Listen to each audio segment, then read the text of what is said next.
Alamin ang tamang paraan ng pagtiklop ng mga damit maayos at madaling kunin.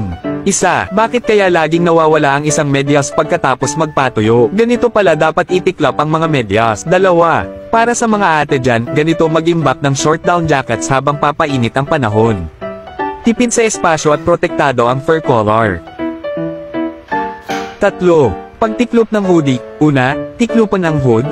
Sunod ang magkabilang manggas, itiklop ang ilalim pataas, tiklupan mula itaas ng 2 beses, at isuksok sa ilalim ng hoodie. 4. Tiklop ng short sleeve shirts, itiklop ang laylayan pataas, saka ibalik, simple na, wrinkle-free pa.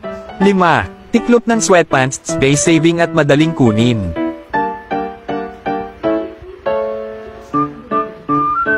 6. Tiklop ng jeans, walang gusot at hindi nasisira ang forma. 7. Sweater. Ganito itiklop para hindi kumalat o magulo. 8. Tiklop ng buong set ng pijama para isang bagsakan, maayos at compact.